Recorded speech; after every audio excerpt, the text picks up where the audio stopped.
Regular white box. Turning it around, we have some of the basic specs printed to the back. Let's now peel the plastic off and take a peek inside. First up, we have the phone itself wrapped in plastic. Let's take that off as well. We have the gold variant of the A6 Plus in here. The metal unibody design looks quite nice. Anyway, let's set that aside for the time being. We then have a few information booklets, a SIM ejector tool, a micro USB cable. Sadly, there's no Type-C still for Samsung mid-rangers.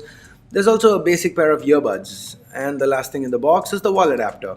Let's now get to the phone and boot it up for the first time.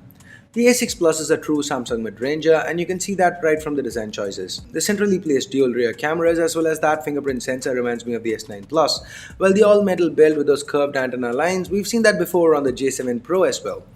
But while the design might be a mishmash of elements from flagship as well as budget segments, one thing is undeniable.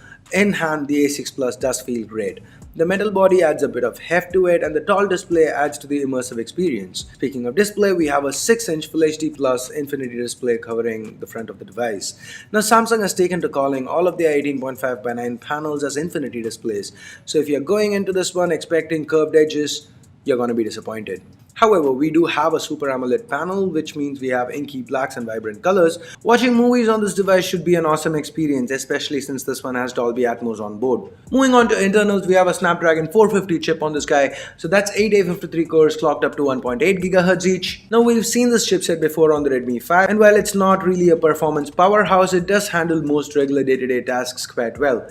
The Adreno 506 GPU should also be adequate for most gaming scenarios.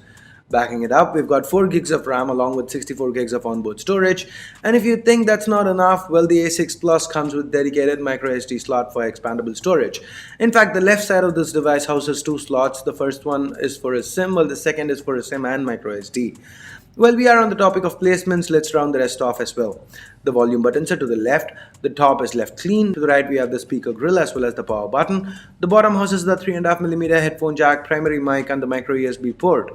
The battery capacity is 3500 mAh. Coming to the software side of things, we have Samsung Experience 9.0 running on top of Android 8 Oreo. Now, since this is Samsung, we have the usual bells and whistles like Samsung Mall and Bixby. While you might never end up using these, there are some others that I find super useful, like for example, Secure Folder. The fingerprint gestures for bringing down the notification shade, that's quite handy. The dual messenger lets you use 2 instances of the same app. Oh, and Samsung Pay Mini is here. Well, definitely not as useful as the full-fledged version of the app. It is quite useful. The rewards and cashback might make it worthwhile to at least give it a try.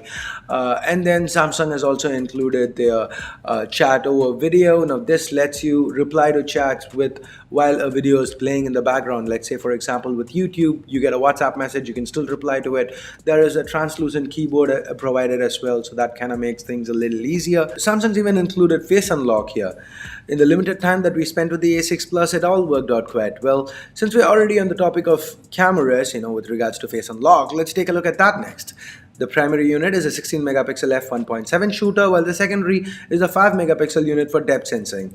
To the front, we've got a whopping 24 megapixel f1.9 camera for selfies along with a dedicated selfie flash. On the software side of things, we have live focus on the rear camera, which is Samsung's interpretation of portrait mode. Now, the cool thing with live focus is that you're able to control the amount of blur you want on your photos. The front camera too has a selfie portrait mode. Other than that, we have a Pro mode, AR stickers, and of course Bixby Vision. Here are a few more sample shots that we took with this camera. Do tell us what you think about the quality of these images in the comments below. Now finally, let's talk price.